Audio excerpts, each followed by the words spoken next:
جس طرح کھائے پیے بغیر سوئے بغیر آپ وقت نہیں نہ گزار سکتے، اسی طرح آپ کو سانس کی ضرورت ہے، سانس نہ چلے تو وقت نہیں گزرتا۔ کچھ چیزیں زندگی میں بڑی ضروری ہوتی ہیں، ان ضروری چیزوں میں سے ایک چیز محبت بھی ہے۔ پیسے بھی گھر میں ہیں، دولت بھی ہے، بچے بھی ہیں، گھر بھی بڑا ہے، کاروبار بھی صحیح ہے، سارا کچھ ہے، بس میاں بیوی میں محبت نہیں۔ صحیح بتاؤ، ٹائم صحیح نکلتا ہے؟ آپ کا غور کرنا بتاتا ہے کہ نہیں صحیح نکلتا۔ آپ جب کھو گئے ہیں نا، وہ کسی نے کہا تھا جانے کس عمر میں جائے گی یہ عادت میری کہ روٹھنا اس سے تو اوروں سے الجھتے پھرنا۔ یہ گھر میں اگر آپ پریشان ہیں تو باہر بھی کوئی کام نہیں ہوتا، تکلیف میں رہتا ہے بندہ۔ محبت اتنا ضروری کام ہے کہ اگر گھر میں محبت ہو نا گھر والوں کی آپس میں تو کچے مکان پہ بھی گزارا ہو جاتا ہے، تھوڑی آمدن پہ بھی گزارا ہو جاتا ہے، اتنا ضروری کام ہے۔ آپ کی بڑی اچھی جاب ہے، سیلری پیکج بڑا اچھا ہے، الاؤنسز بھی ملتے ہیں،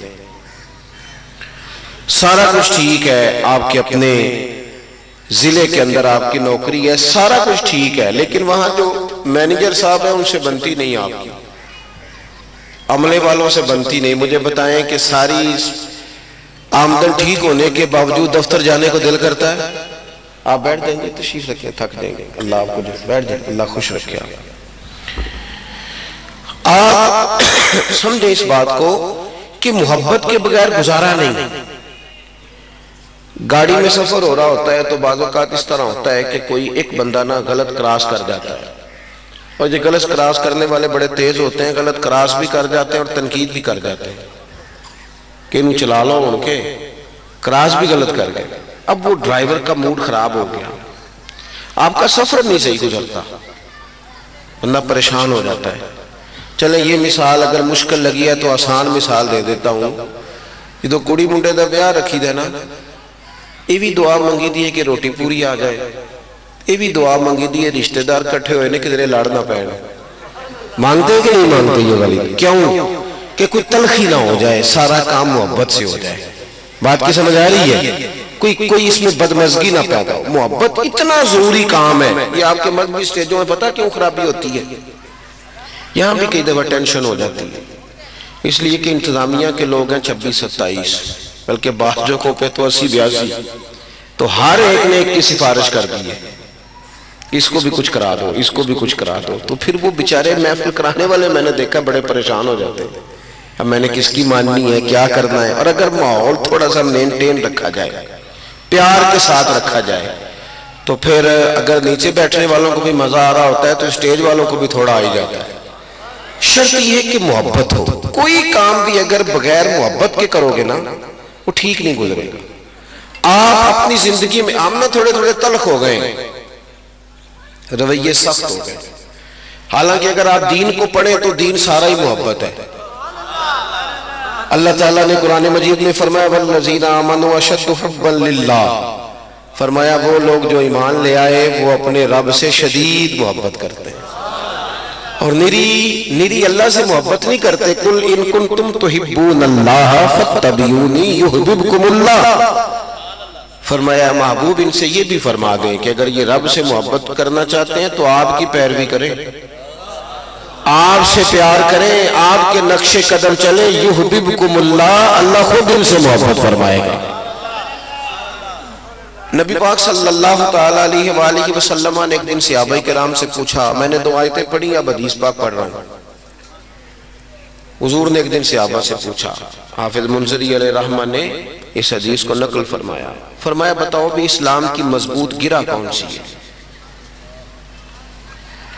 جس میں مسلمانوں کو آپس میں باندھ دیا جائے اور وہ گرہ اتنی پکی ہو کہ مسلمان آپس میں باندھ جائیں۔ ایک صحابی نے عرض کی یا رسول اللہ صلی اللہ علیہ وسلم نماز۔ 5 وقت مسلمان ملتے ہیں، اکٹھے ہوتے ہیں، حال احوال کا پتہ چلتا ہے، ان کا خیال یہ ہوگا کہ اس سے ذرا مضبوطی ہوتی ہے آپس میں۔ محبوب فرمانے لگے تم میری مراد کو نہیں پہنچے۔ ایک صحابی نے عرض کی یا رسول اللہ پھر زکوٰۃ۔ شارحین فرماتے ہیں وہ اس لیے انہوں نے کہا کہ امیر غریب کو دیتا ہے، آپس میں رشتہ بن جاتا ہے۔ حضور نے فرمایا تم میری مراد کو نہیں پہنچے۔ تو پھر ایک صحابی نے عرض کی یا رسول اللہ حج، جی مجھے کچھ کہا کہ حج کیوں؟ وہ اس لیے کہا، شارحین کہتے ہیں وہ اس لیے انہوں نے کہا کہ ایک میدان میں مسلمان ایک لباس پہن کے ایک دن اکٹھے ہوتے ہیں اور ایک بولی بولتے ہیں لبیک اللہم لبیک، تو یہ یکجہتی بتاتی ہے کہ حج ایک مضبوط گرہ ہے۔ نبی پاک علیہ السلام نے فرمایا تم میری مراد کو نہیں پہنچے، تو یا رسول اللہ پھر ہماری رعایت کر دیں، آپ ہی بتا دیں اسلام کی مضبوط گرہ کیا ہے۔ تو محبوب فرمانے لگے اسلام کی مضبوط گرہ ہے اللہ کی رضا کے لیے ایک دوسرے سے پیار کرنا، محبت کرنا، اور اس میں نہ لالچ نہ ہو، مادہ پرستی نہ ہو، اس میں کوئی چکر بازی دوسری نہ ہو، وہ خالص اللہ کی رضا۔ اور اس عنوان پر پورا باب ہے کتب احادیث میں، اللہ کی رضا کے لیے محبت کرنی، اللہ کی رضا کے لیے عداوت رکھنی، پورا باب۔ ہم نہ بعض چھوٹی چھوٹی چیزوں کی وجہ سے تلخ ہو جاتے ہیں ہمارے رویے۔ کچھ لوگوں کا تو خیر یہ کہنا ہے کہ جی میں چونکہ بندہ سچا ہوں لہذا میں تلخ ہوں، کھرا ہوں نا تو اس لیے میں کوڑا ہوں۔ سنیے نا گل تسی، ان لوگوں کو بھی سجدہ صاف کرنا چاہیے، یہ ٹھیک نہیں کہتے، یہ صحیح نہیں کہتے۔ کہتے جی میں چونکہ کھرا آدمی ہوں، اور بڑے فسوق سے کہتے ہیں میں بھی کھرا بندہ ہوں، میں بھی چونکہ حق سچ کہتا ہوں لہذا میں تلخ ہوں، میری بات بری تو لگے گی، اور میں بات سچی کرتا ہوں، میں کھرا ہوں لہذا میں سخت بولتا ہوں۔ تو میں نے کہا میاں آپ مہربانی کریں، آپ سجدہ صاف کریں، آپ غلط کہہ رہے ہیں۔ اس لیے کہ دنیا میں سب سے زیادہ سچ مدینے والے محبوب نے بولا ہے، اور سب سے میٹھا کر کے بولا ہے۔ آپ کا لہجہ صحیح نہیں ہے اور آپ کہہ رہے ہیں کہ سچ صحیح نہیں ہوتا۔ سچ تو سیدھا دل میں اترتا ہے، وہ تو سیدھا روح قبول کرتی ہے سچ کو۔ آپ کا لہجہ ٹھیک نہیں اور آپ کہہ رہے ہیں کہ جناب، اور میں چلے یہ بات آگئی تو عرض کروں، لفظ بھی ٹھیک ہونے چاہیے، پیار والے ہونے چاہیے، اور لہجہ بھی پیار والا ہونا چاہیے۔ جی لہجہ بھی، یعنی کتھوں آئے ہو جی، یہ بھی لفظ ہے تو کتھوں آیا بھائی، سو لفظ ایک ہی ہے نا، لیکن ان میں پہلے لہجے میں پیار ہے، دوسرے میں تلخی ہے۔ چلے اور سادہ کرتا ہوں اس کو۔ وہ سسر صاحب بوڑھے ہیں، ساس بوڑھی ہے، تو وہ بہو نے پوچھا تھا سویرے 9 بجے 8 بجے کہ ابا جی ناشتہ کرنا ہے، اماں جی ناشتہ کرنا ہے، کہا پتر میں نے بھوک نہیں۔ پھر وہ شوگر کے مریض کو گھنٹے ڈیڑھ کے بعد لگ بھی جاتی ہے، اور اس نے کہا پتر روٹی کھانی ہے، تو اس نے کہا ابا جی میں اور بھی کام کرنے ہوں دیں، پوچھا تو تھا آپ سے کہ روٹی کھانی ہے کہ نہیں، اب پھر مانگ رہے ہیں آپ۔ اب وہ غصہ کر گئی، کہا کچھ نہیں، بولی نہیں، لیکن کھانا لے کے آئی تو دروازہ زور سے بند کیا، برتن زور زور سے زمین پہ رکھے۔ بوڑھا آدمی اپنی توہین محسوس کرتا ہے، انسلٹ فیل ہوئی۔ رات کو پتر گھر آیا تو کہا یار تیری بیٹی بیوی جو ہے نا، ہماری بیٹی، اس کا رویہ ٹھیک نہیں، تنگ کرتی ہے۔ جب شکایت لگائی اور خامن نے اگر پوچھ لیا تو وہ پتہ کیا کہتی ہے، وہ کہتی ہے ابا جو نے پوچھو میں آکھیا کی ہے، تے آکھیا تو نے واقعی کچھ نہیں۔ تو ابا جی پریشان کیوں ہیں؟ بولیے اس کے لہجے کی وجہ سے۔ کس وجہ سے؟ جس کو سمجھ آئیے وہ بولے۔ اس کے، اب آپ قرآن مجید پڑھیے سورہ لقمان۔ حضرت لقمان اپنے بیٹے کو نصیحت کرتے ہیں، کہتے ہیں بیٹا وَلَا تُصَغِّرْ خَدَّكَ لِلنَّاسِ، تو نے نا لوگوں کے ساتھ منہ ٹیڑھا کر کر کے بات نہیں کرنی، یعنی لفظ بھی ٹھیک ہو اور لہجہ بھی ٹھیک ہو، انداز بھی ٹھیک ہو بات کا۔ ہم لوگ تلخ ہو جاتے ہیں، ایک تو کہتے ہیں جی میں چونکہ کھرا ہوں اس لیے، کچھ لوگ کہتے ہیں دکھ بڑے اس لیے میں کڑوا ہو گیا۔ دکھ بڑے، بڑی آزمائش، کام بڑے، کیسے میٹھا بولو، پریشانیاں بڑی ہیں۔ میرا آپ سے سوال ہے کہ رسول پاک علیہ السلام نے خود فرمایا ہے کہ دنیا میں سب سے زیادہ نبی ستائے گئے، اور فرمایا میں رب کا لاڈلا تھا، میں سب سے زیادہ ستایا گیا۔ آپ کبھی سیرت نبوی کو ویسے پڑھیں نا، اللہ کوئی موبائل سے تھوڑی فرصت دے اور کتاب سے دلچسپی دے، آمین تو کہہ دیں، تو کبھی کتاب کے ساتھ آپ رغبت پیدا فرمائیں تو نبی پاک علیہ السلام کی سیرت مبارکہ کو آپ دیکھیں تو پہلے 13 سال جو ہے مکہ مکرمہ کے اعلان نبوت کے بعد کوئی چھوڑی نہیں انہوں نے گنجائش تکلیف دینے والی. 3 سال مسلسل بائیکاٹ کیا. کبھی اوجڑیاں لا رہے ہیں, کبھی کچھ کر رہے ہیں, معاذ اللہ کبھی کچھ کر رہے ہیں. پھر محبوب وہاں سے مدینہ طیبہ آ گئے تو یہاں بھی چین نہیں لینے دیا. کبھی بدر میں تلواریں لے کے آئے, کبھی احد میں آئے, کبھی خندق میں آئے. پھر یہ کافر تو تھے ہی, مدینے میں منافق بھی پیدا ہوئے, ان کا بھی معاملہ. یہ ساری آزمائشیں حیات مبارکہ ساری محبوب کی دکھ اور تکلیفوں کے ساتھ بھری ہوئی. لیکن حضرت حارث رضی اللہ تعالیٰ عنہ کیا فرماتے ہیں, صحابی کیا فرماتے ہیں؟ وہ فرماتے ہیں ہم نے مدینے والے محبوب کو جب بھی دیکھا مسکراتے ہی دیکھا. یعنی دکھوں میں جینا سیکھو یار, آزمائشوں میں جینا سیکھو, غربتوں میں بھی جینا سیکھو. اپنی زندگی کے اندر یار آپ انتظار کر رہے ہیں کہ بہت زیادہ پیسے آ جائیں گے تو پھر میں بچوں سے پیار کروں گا. حضرت اقرا بن حابس کہتے ہیں کہ ایک شخص نے حضور سید عالم علیہ السلام کے سامنے اس نے بات کی. نبی پاک اپنے نواسوں سے پیار کر رہے تھے, ماتھا چوم رہے تھے. ساڑھے پنڈا جو لوگ اپنا بال بھی نہیں نہ کھڑا دے. صحیح کہہ رہا ہوں میں؟ وہ کہنے لو دسو میں مرد ہو کیوں بال چکا, تو بھی بچہ آپ کا ہی ہے نا. تو نبی پاک تو کندھوں پہ بھی بٹھاتے تھے, نماز کے وقت بھی ساتھ لے جاتے تھے, حضور تو پیار کرتے تھے. تو آپ نے یہ چودراہٹ کہاں سے سیکھی؟ یہ معاذ اللہ تعالیٰ کی یہ بڑا چودھری ہونے کی علامت ہے کہ بچوں سے پیار نہیں کرتا. لہجہ ٹھیک کریں, بچوں کو ٹائم دیں, ان سے محبت کریں, ان کے اندر گزارا کریں. چودھری صاحب بھی کریں, پیر صاحب بھی کریں, مفتی صاحب بھی کریں, ڈاکٹر صاحب بھی کریں, اور گھر کے اندر بحیثیت والد کے ٹائم دیں. ہم نے بچوں کو دولت دی ہے, ہم نے وقت نہیں دیا, خرچے دیے, ٹائم نہیں دیا. اس کا نقصان ہمیں یہ ہے کہ بچے بھی دولتوں سے جڑے ہیں, والد سے نہیں جڑے. انہوں نے تو رافضیوں خارجیوں کو یار بنانا شروع کر دیا, بد مذہبوں کی طرف نکل گئے, چونکہ ہماری دوستی نہیں تھی اپنی اولادوں سے. اقرا بن حابس کہتے ہیں اس شخص نے دیکھا کہ نبی پاک نواسوں سے پیار کر رہے ہیں, ماتھا چوم رہے ہیں, حضور کی کندھوں پہ سواری ہو رہی ہے. تو کہا یا رسول اللہ آپ بڑا ٹائم دیتے ہیں بچوں کو, میں تو نہیں دیتا. تو محبوب فرمانے لگے اگر تیرے دل سے اللہ نے رحمت نکال لی ہے تو میں کیا کروں, مجھے تو اس نے رحمت للعالمین بنایا ہے. تو آپ پیار کا لہجہ اختیار کریں, انداز محبت والا ہو. یعنی وہ کیا کہتے ہیں کہ لینا دینا تو نصیب کا ہے نا, بولنے تو ہنس کے نہ یار, لہجہ تو میٹھا ہونا یار, آپ کا انداز تو حسین ہو. اور سارے ہی مہربانی کریں, سارے ہمارے پنجاب میں سیانے ہونے کی عمر کوئی بھی نہیں, کوئی عمر نہیں رکھی آپ نے. کہنے اجے بال ہے تو ان جوان ہو گیا, ان سیانا ہو جائے, کہنے نہیں ان تے خون گرم ہے نا. تو جب بوڑھا ہو جائے تو کہنے بابے نے پتہ ہی نہیں لگتا. تو پھر کس عمر میں جہاں بندے نے سیانا ہونا تھا. اپنے آپ کو سمجھدار کریں, سارا ٹائم دائیں بائیں دینے کی بجائے کچھ اپنے آپ کو ٹائم دیں. اخلاقی رویے آپ کو پتہ نہیں, اگر آپ کا رویہ تلخ ہے تو آپ کی بیوی کتنی تکلیف میں, پتہ نہیں اگر رویہ تلخ ہے تو آپ کی ماں کتنی تکلیف. میں نے ایسے بد نصیب بھی دیکھے جن کی ماں اور باپ بھی ان سے بات کرتے ہوئے سوچتے ہیں کہ کہیں آگے سے بدتمیزی نہ کر دیں.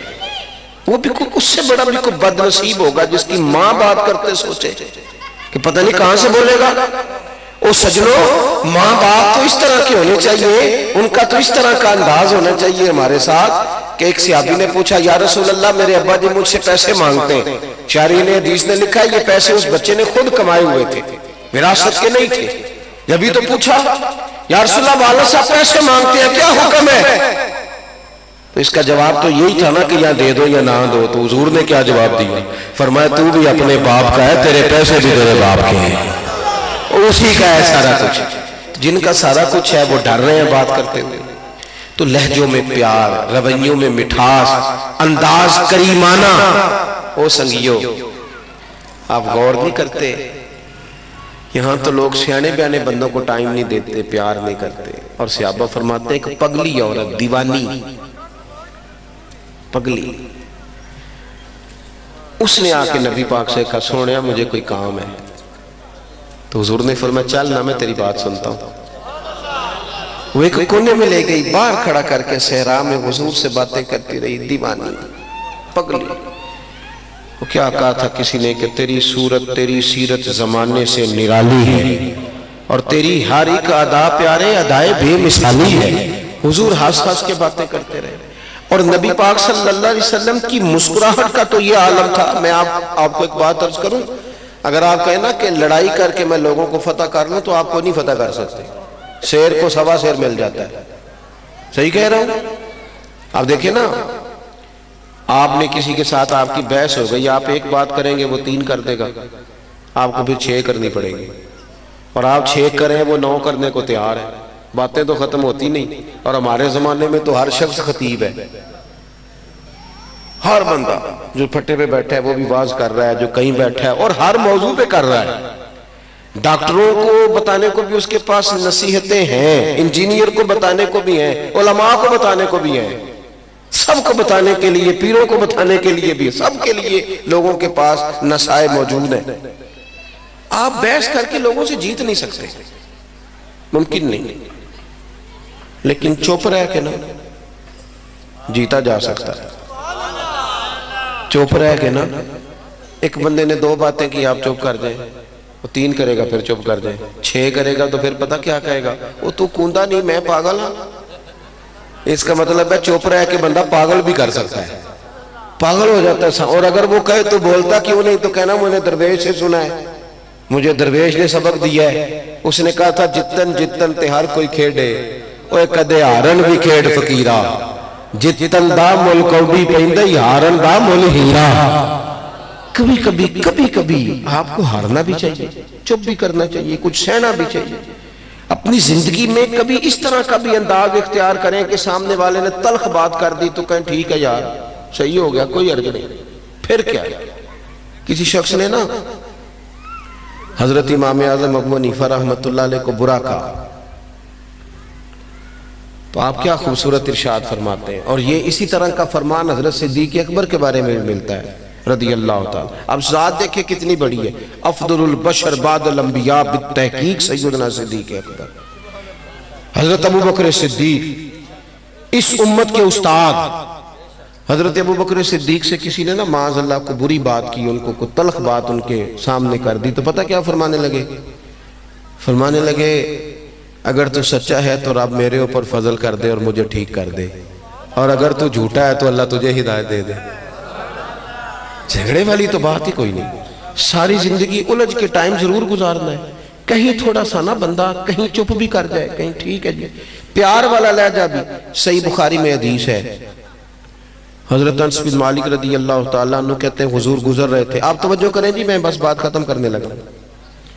فرماتے ہیں نبی پاک صلی اللہ علیہ وسلم گزر رہے تھے اور کسی سفر سے واپسی تھی، حضور نے نا سرخ دھاری دار چادر اوڑھ رکھی تھی، پیچھے سے ایک بدو آ گیا دیہاتی، اس نے حضور کی مقدس چادر کو پکڑ کے کھینچا۔ جو بندہ دروازہ زور سے کھٹکھٹائے اسے لوگ بھیک نہیں دیتے، کہتے تو قرضہ لینے آیا دوڑ جا۔ اس نے چادر مبارک کو پکڑ کے کھینچا، جب اس نے کھینچا تو حضور کی مقدس گردن پر نشان پڑ گیا، نشان۔ کہنے لگا یا رسول اللہ صلی اللہ علیہ وسلم کچھ لینے آیا تھا، مجھے کچھ دیجئے، کچھ لینے آیا ہوں، کچھ خیرات لینے آیا ہوں۔ کھینچا ہے چادر کو، گردن مبارک پہ نشان پڑ گیا، اور کہتا میں جی کچھ لینے آیا ہوں۔ تو حدیث کے لفظ کیا ہے؟ فَالْتَفَتَ إِلَيْهِ فَضَحِكَ۔ اس کی طرف جب نبی پاک نے توجہ کی تو حضور نے مسکرانا شروع کر دیا، دیکھ ہو گیا باقاعدہ محبوب کا، حضور مسکرا پڑے۔ اب یہاں مسکرانا کمال ہے، یہاں مسکرانا کمال ہے، یہ اعزاز ہے۔ اگر یہاں آپ مسکراتے ہیں، اس جگہ اگر آپ کو حوصلہ نصیب ہو جاتا ہے، آپ مسکراتے ہیں تو آپ کمال میں۔ زندگی میں لہجے پیار والے، انداز محبت والے، خلوص والے، آپ اگر آپ کی طبیعت لوگوں کے حق میں ٹھنڈی رہے گی، آپ کا مزاج میٹھا رہے گا، اور آپ کو تھوڑا سا نا ڈیل کرنا صحیح آ جائے گا، تو آپ محسوس کریں گے کہ آپ بہت سارے لوگوں کے لیے سکون کا باعث بن گئے۔ آپ کے ارد گرد بیٹھے بہت سارے لوگ محسوس کریں گے کہ نہیں ان کو سکون آ گیا، کیوں اس لیے کہ آپ کے ساتھ جتنے بھی لوگ وابستہ ہوتے ہیں نا، جتنے لوگ بھی، وہ تکلیف میں ہوتے ہیں کہ یار یہ بندہ اتنا تلخ ہے۔ انداز محبت، اور محبت جو ہوتی ہے نا بڑے مشکل کاموں کو آسان کر دیتی، بڑے مشکل کام بھی محبت میں۔ مثال دیتا ہوں، پڑھی لکھی بچی ہو نا امیر گھر کی، تو صبح اماں آوازیں بھی دے تو نہیں اٹھتی، 9-10 بجے تک بھی اماں زور لگاتی ہے پتر اٹھ جا، اور اماں یہ بھی کہتی ہے کہ جب تو کسی اور گھر جائے گی تو لوگ تانا بھی دیں گے کہ دیکھو یہ سنتی نہیں، اٹھ جا۔ تو اماں کہتی ہے اچھا اماں میں اٹھ جاؤں گی۔ اماں کہتی میں نے 20 آوازیں دی، کہتی وہ باپ مجھے پتہ ہی نہیں چلا، میں سو رہی تھی۔ پہلے 20 آوازوں کا پتہ نہیں چلتا، پھر اس کا نکاح ہوتا ہے، رب تعالیٰ اسے بیٹا دیتا ہے، پھر 20 آوازیں نہیں، پھر رات کے 2 بجے نہ پتر ہلکی سی سی کرتا ہے، آنکھ کھلتی ہے کہ نہیں؟ پہلے وہ گھنٹہ لگاتی تھی اٹھ کے واش روم جانے میں، اب پتہ نہیں 5 منٹ میں فیڈر ڈال کے لے آئیے۔ اب اسے پوچھو کہ اب تجھے کیا ہوا؟ کہتی کچھ بھی نہیں ہوا، اب پیار بڑا ہو گیا پتر کے ساتھ۔ یہ محبت مشکلات کو آسان کرتی ہے۔ ایک روایت سنیں اور بات ختم کی جائے۔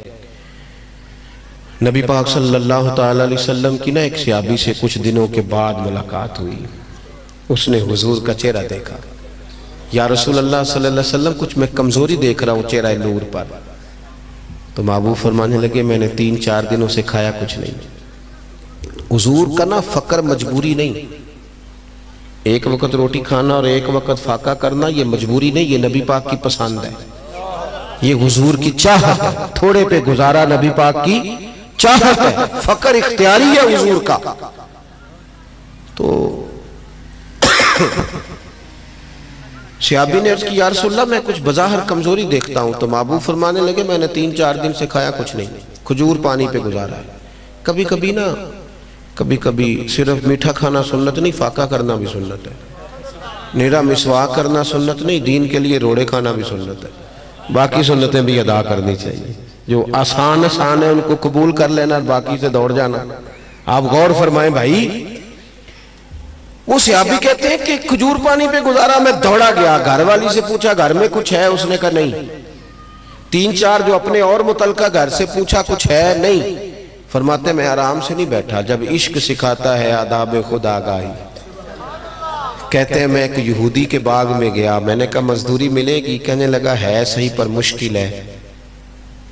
کنواں چلا کے، وہ کنواں ہوتا تھا نا جس کے گرد بیل گھومتا تھا، کنواں چلا کے پانی نکالنا ہے، اور ایک روایت یوں ہے کہ ڈول نکالنے کنویں سے پانی کے، ایک ڈول نکالو گے ایک کھجور ملے گی۔ کہتے میں نے اپنی جھولی اپنا کپڑا بچھا لیا، گرمی سخت تھی، پانی نیچے تھا زیادہ، ایک ڈول نکالتا ایک کھجور ملتی۔ فرماتے ہیں جب میری وہ جھولی کھجوروں سے بھر گئی اور میرا ہاتھ چھالوں سے بھر گیا، میں نے وہ اٹھا کے کندھے پہ رکھی، جا کے حضور کی بارگاہ میں پیش کی، ایک کھجور اٹھا کے حضور نے منہ میں رکھی تو آنکھوں میں آنسو آ گئے۔ فرمایا اتنی محنت کی یار تو نے، کس شے نے تجھے مجبور کیا یہ کرنے کے لیے؟ کس شے نے؟ تو عرض کرنے لگے حضور آپ کی محبت نے مجبور کیا۔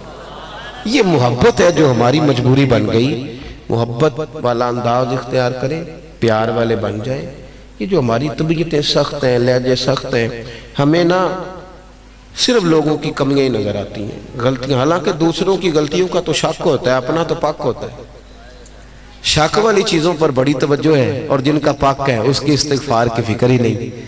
آپ اپنی چیزوں پر غور کریں، اب سارا وقت لوگوں کو نہ دیں، اپنے آپ کو ٹائم دیں، اپنے اوپر تھوڑی محنت کریں گے تو بڑی ساری چیزیں ٹھیک ہو جائیں گی۔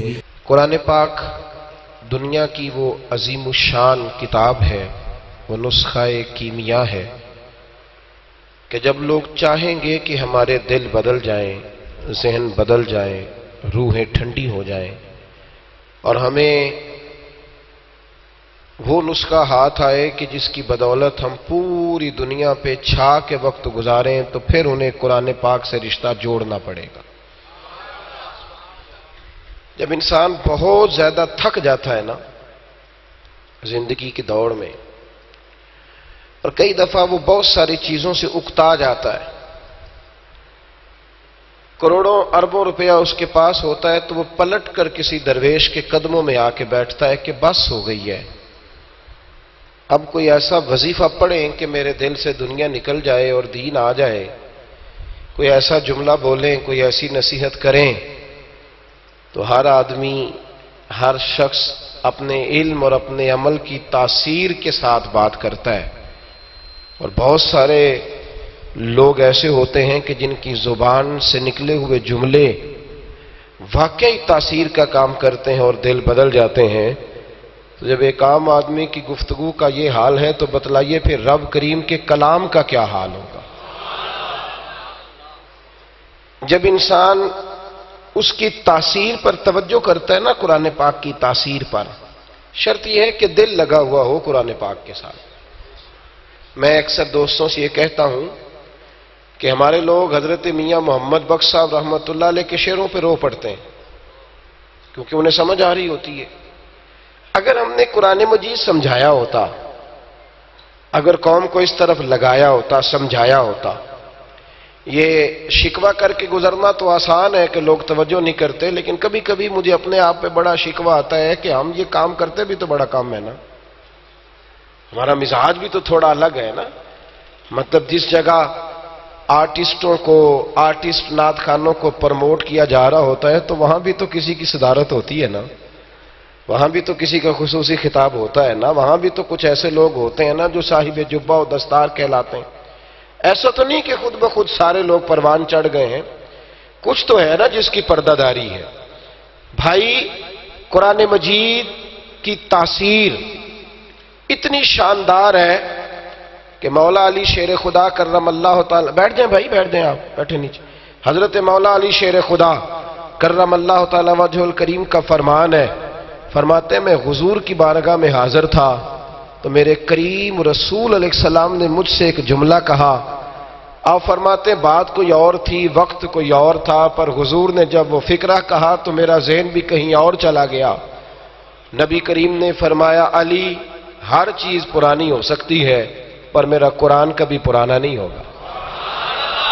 اللہ کرے آپ کو سمجھ آئے، قرآن کبھی پرانا، یعنی آپ کسی کے سامنے کوئی چیز رکھتے ہیں تو وہ کہتا میں نے پہلے بھی پڑھا ہے۔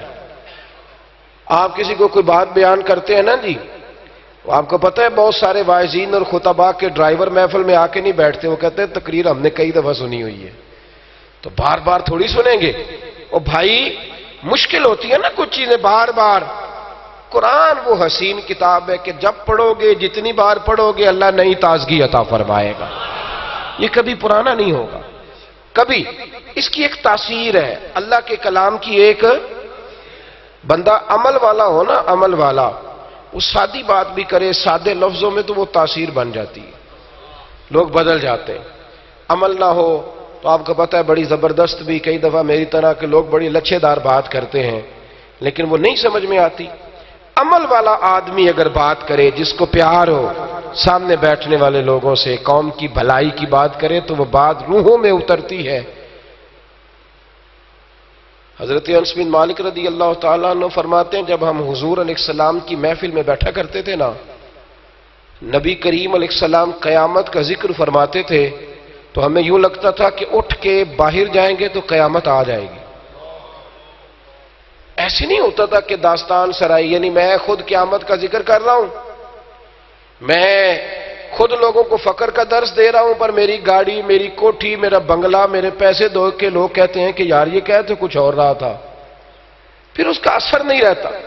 لیکن اللہ کے حبیب علیہ السلام جب قیامت کا ذکر کرتے تو صحابہ کہتے ہیں کہ یوں لگتا تھا کہ اٹھ کے جائیں گے تو قیامت آ جائے گی۔ تو جب حضور کے فرمان میں اتنی تاثیر ہے تو پھر رب کے کلام میں کتنی تاثیر ہے۔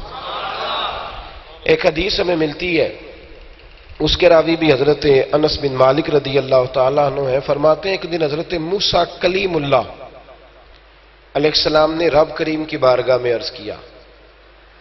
اگر آپ کی توجہ موبائلوں سے زیادہ میرے ساتھ ہو جائے تو کام ذرا بن جائے گا۔ ویسے بھی ہم نے قوم کو اور بھی کئی کام کرانے ہیں، سب کو صحافی تھوڑا بنانا ہے، مطلب کوئی ضروری ہے کہ اب سارے صحافی بنیں گے؟ اور بھی غم ہے زمانے میں محبت کے سوا، تو کچھ اور بھی تو شعبے ہیں نا جی، ان میں بھی تو کام کرنا ہے نا، مہربانی فرمائیں۔ اب تو عجیب و غریب منطق ہے۔ ایک بڑے درویش عالم ہے، میرے دوست ہیں، ایک جگہ میں موجود تھا تو کچھ سنگیوں سمیت آ گئے. پیار کی بات ہوتی ہے نا, کچھ لوگوں سے جب وہ ملتے ہیں تو بس طبیعت خوش ہو جاتی. تو وہ مجھے ملے تو ملنے, آپ کو پتہ ہے میں تو کئی دفعہ بڑا پریشان ہوتا ہوں. مطلب پہلے یہ ہوتا تھا کہ لوگ کہتے تھے میں نے دن میں اتنے نفل پڑھے ہیں, اتنی عبادت کی, اتنے سپارے پڑھے ہیں. اب ہم سے کو پوچھے تو ہم یہ بتا سکتے ہیں کہ 150 تصویر کھنچوائی ہے, کیونکہ جس نے گھر بلایا اس نے بھی کھینچی ہے, جو رستے میں ملا ہے اس نے بھی کھینچی ہے, جس نے بڑی شوق سے گاڑی روکی ہے اس نے بھی فوٹو ہی کھینچی. تو وہ صاحب مجھے کہنے لگے کہ یہ بچوں کی خواہش ہے ذرا آپ کے ساتھ تصویر کھنچوانے کی. تو میں کہ تسی پھر ذرا سائڈ تے ہو جو وچوں, کیونکہ انہاں بچیاں دی جو خواہش ہے تہاڈی تے کوئی نہ نا. تو اتنا ضروری نہیں یار. اب مطلب ویسے بھی یہ مطلب ضرورت کے لیے اس کا فتویٰ تھا, ورنہ جو محتاط علماء ہیں وہ تو پسند ہی نہیں کرتے سرے سے. تو میری طرح کے لوگ ہیں جو بس ٹھیک ہے سب کچھ ہو رہا ہے, ورنہ مشائخ تو قائل ہی نہیں ہے اس کے. اللہ تعالیٰ سمجھنے کی توفیق عطا فرمائے. آپ میری بات پہ توجہ کریں جو بات آپ سے کر رہا ہوں. حضرت انس بن مالک فرماتے ہیں کہ حضرت موسیٰ کلیم اللہ علیہ السلام جب رب کی بارگاہ میں جاتے تھے نا کوہ طور میں, کوہ طور پر ملاقات ہوتی تھی تو بڑا اثر قبول کرتے تھے. رب کریم کی گفتگو, اللہ کی گفتگو بڑا اثر قبول کرتے, پسینہ آ جاتا.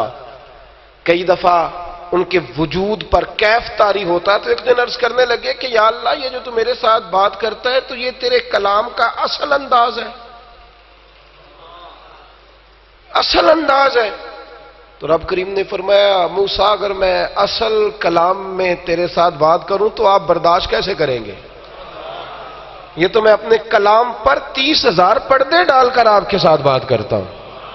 یہی بہتر ہے کہ پردوں میں وہ پردہ پوش رہے, وہ اگر پردے اٹھا دے تو کسے ہوش رہے. کہا ابھی تو 30,000 پردے کلام پر, پھر بات ہوتی ہے. رب کریم نے فرمایا لو انزلنا ھذا القرآن علی جبل لرأیتہ خاشعا متصدعا من خشیۃ اللہ. قرآن سنتے ہو تو کبھی قرآن مجید کے مفاہیم پر بھی غور کیا کریں. فرمایا یہ قرآن اگر ہم پہاڑوں پر نازل کرتے تو یہ اللہ کے خوف سے ریزہ ریزہ ہو جاتے. اگر یہ پہاڑوں پر وَتِلْكَ الْأَمْثَالُ نَضْرِبُهَا لِلنَّاسِ, اور یہ مثالیں بھی لوگوں کو سمجھانے کے لیے بیان کرتے ہیں تاکہ تمہیں سمجھ آئے کہ قرآن میں تاثیر کتنی ہے.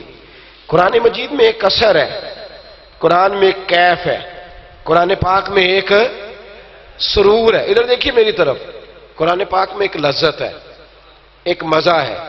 اچھا قاری ہو نا قرآن پڑھنے والا اور سننے والا صاحب ایمان ہو تو آپ یقین کریں کہ کئی دفعہ دل کرتا ہے کہ یار چل اس طرح کر, تھوڑا اور پڑھ دے, چل تھوڑا سا اور پڑھ دے, تھوڑی اور توجہ کر. دل کرتا ہے, خواہش ہوتی. اچھا قاری.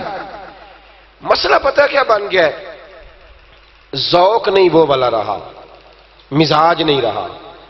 حضرت مجدد الفسانی رحمت اللہ تعالی علیہ کا عرس ہوتا ہے نا سران شریف میں, تو وہاں صرف قرآن پاک کی تلاوت ہوتی ہے. صرف, آپ بول کیوں نہیں رہے؟ مشکل کام بتا دیا میں نے. اب تو آپ کو پتا ہے عرس تو رہ ہی نہیں گئے, اب تو میلے رہ گئے ہیں. تو اب اگر پیر صاحب صرف قرآن پاک کی تلاوت کرائیں گے تو پھر مرید کیسے بڑھیں گے؟ ان کو تو وہ پیری مریدی والے سارے شعر سنانے پڑتے ہیں جن کے اندر مرشد کا ادب, مرشد کے آستانے کی خدمت, وہ ساری داستان ساری کرنی چاہیے, ہونا چاہیے. میں اختلاف نہیں کرتا, صوفیانہ کلام کا تو میں بڑا شوقین ہوں, میرے پاس شاید ساری کتابیں ہوں. لیکن بھائی قرآن مجید کی فوقیت کا انکار کیسے کرو گے؟ قرآن مجید کے درجات کا انکار کیسے کرو گے؟ قرآن پاک کے ساتھ دلچسپیوں کا اظہار کیسے کرو گے؟ قرآن مجید فرقان حمید سے میں کہا کرتا ہوں کہ قرآن کے حافظ ہیں اللہ کے فضل سے. ہے نا جی آپ کے شہر میں بھی؟ چلو ایسے ایسے تو کریں تھوڑا سا, ہے نا یہاں بھی حافظ, قاری بھی ہیں, ترجمہ سنانے والے بھی ہیں اللہ کے فضل سے. قرآن مجید کی رموز بیان کرنے والے صوفیاء بھی ہماری جماعت میں ہمیشہ سے تھے اور انشاءاللہ ہمیشہ رہیں گے. رموز بیان کرنے والے لوگ بھی ہیں. ضرورت کس کی ہے؟ اب ضرورت یہ ہے کہ کچھ لوگ نا قرآن مجید سے عشق کرنے والے ملے. عوام میں سے کچھ لوگ ملے جو آ کے کہیں کہ یار مہربانی کرو, مہربانی کرو ذرا کچھ آیتیں قرآن پاک کی سناؤ. یہ ایک باقاعدہ ذوق ہے, ایک باقاعدہ دیکھیں نا، ایک ذوق ہے کسی چیز کا، ایک ذوق ہوتا ہے. شاعر دو بیٹھے ہو نا تو وہ پہلے کے کلام سنانے کا مقصد یہ ہوتا ہے کہ اب دوسرے نے بھی سنانا ہے.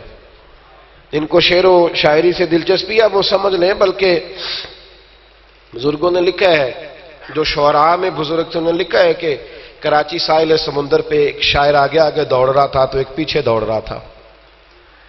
اگلے والا تو نکل گیا تو پچھلے والے کو ایک صاحب نے روک لیا. اس نے کہا کیا مسئلہ، کیوں دوڑ رہے ہو؟ تو کہنے لگا وہ اپنی غزل سنا گیا، میری نہیں سن رہا، اس لیے دوڑ رہا ہوں کہ مہربانی کر میری بھی تو سننا. اسے پکڑ رہا ہوں. ایک ذوق ہوتا ہے نا جی.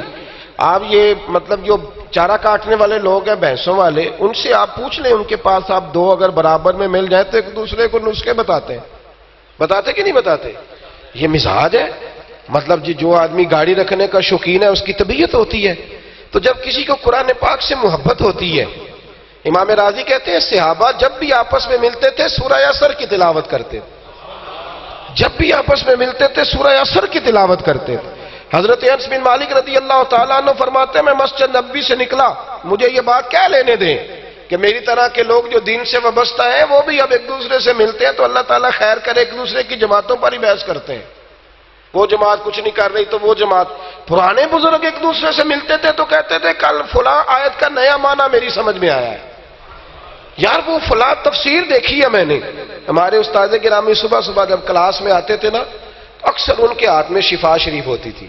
کہتے تھے یار رات ایک بات پڑھی ہے مزہ ہی آ گیا ہے، ذرا دیکھو تو صحیح کیا شاندار لکھا ہے بزرگوں نے. اب اس سے ترویج ہوتی تھی، طبیعت میں اشاعت ہوتی تھی چیزوں کی، مزاج نہیں. حضرت انس بن مالک رضی اللہ تعالیٰ عنہ فرماتے ہیں کہ میں مسجد نبوی سے باہر آیا تو ایک صحابی نا اپنا مکان بنا رہے تھے، دیواریں بلند کر لی تھی، چھت کے قریب پہنچے ہوئے تھے. میں مسجد سے نکل کے آ رہا تھا تو وہ نا رستے میں مجھے مل گئے. سلام کے بعد کہنے لگے انس مسجد سے آ رہے ہو؟ اپنا کام کر رہے ہیں. میں بھی گزرتا ہوں نا، لوگ کام کر رہے ہوتے ہیں، وہ بھی گزرے. چونکہ شوق تھا قرآن پاک کا، ایک دوسرے کے ساتھ قرآن مجید کی بات کرنے کا شوق تھا. فرماتے ہیں کہ میں ان کے قریب سے گزرا تو دیوار بنا رہے تھے تو فرمانے لگے انس مسجد نبوی شریف سے آئے ہو؟ ہاں وہاں سے آیا ہوں. کہا کوئی نئی آیت تو نہیں آئی حضور پہ؟ کوئی نئی آیت تو نہیں آئی؟ میری ملت کے جوانوں یہاں تو نئے ماڈل کا موبائل آئے تو شارٹ ہو جاتا ہے. اب یہ شوق ہے نا ہمارا، ہم اگر اس طرف شوق لائیں، میں اپنی غلطی پہلے قبول کر چکا ہوں کہ ہم یہ شوق پیدا نہیں کر سکے. شوق پیدا کرنے والوں نے بھی کمزوری دکھائی ہے، یہ ہم نے بھی بڑی کمزوری دکھائی ہے. یہ مزاج ہم بنا نہیں سکے. ہم نے دیکھا کہ قوم کی ضرورت ہے کہ وہ دیکھ رہی ہے فلاں نعت خواں کے نام پہ لوگ جمع ہو جائیں گے تو ہم نے اس کو بلا لیا. ہم بھی یہ ذوق نہیں پیدا کر سکے. کہاں گئے وہ شبینے جو ساری ساری رات لوگ کھڑے رہا کرتے تھے اور ساری ساری رات لوگ سنا کرتے تھے. میں کراچی گیا تھا تو علامہ نورانی رحمت اللہ علیہ کے مزار پر ایک شخص کو کھڑے ہو کے روتے دیکھا تو میں نے ان سے کہا کہ اللہ تعالیٰ فضل کرے. میں بھی بڑا رلایا اس شخص نے مجھے. تو میں نے کہا بات کیا ہے؟ کہنے لگے جب سے اب میرا یہ خیال تھا کہ قائد اہل سنت تھے، ان کے جانے سے بڑے مسائل بنے، پتہ نہیں یہ کس دکھ میں رو رہا ہے. تو کہنے لگے نہیں یار وہ ساری باتیں اپنی جگہ پہ، جب سے یہ شخص گیا ہے نا میرا تو قرآن کا مزہ ہی چلا گیا ہے. جو یہ لطف دیتا تھا پہلے تراویح پڑھانا، پھر ذوق بننا، آخری عمر تک کہنا چلو یار یہ سپارہ دوبارہ پڑھتے ہیں، 2 نفلوں میں، 4 نفلوں میں، 8 نفلوں میں. یہ ذوق ہوتا تھا. پتہ نہیں میں آپ کو بات بھی سمجھا پا رہا ہوں کہ نہیں سمجھا پا رہا، لیکن غور کریں کہ عرض کر رہا ہوں. حضرت انس بن مالک فرماتے ہیں میں مسجد نبوی شریف سے نکلا، وہ صحابی مکان بنا رہے تھے. پوچھنے لگے کوئی نئی آیت آئی ہے؟ تو میں نے کہا آئی ہے، ابھی سن کے آیا ہوں. کہا سنائیے. کہا ابھی آیت آئی ہے، حضور نے ہمیں ابھی سنائی ہے. اقترب للناس حسابهم وهم فی غفلۃ معرضون. رب فرماتا ہے لوگوں کے حساب کا وقت قریب آ گیا ہے، ابھی بھی غافل ہیں. اقترب للناس حسابهم، حساب کا وقت. جس کی عمر 60 سال ہے اس کی تو 30 سال گزر گئی تو باقی تو آدھی رہ گئی، اور جس کی 40 ہے اس کی تو بھائی 70% بیت گئی ہے، تھوڑی رہ گئی. اٹھ فریدا ستیا، داڑھی آ گئی پور.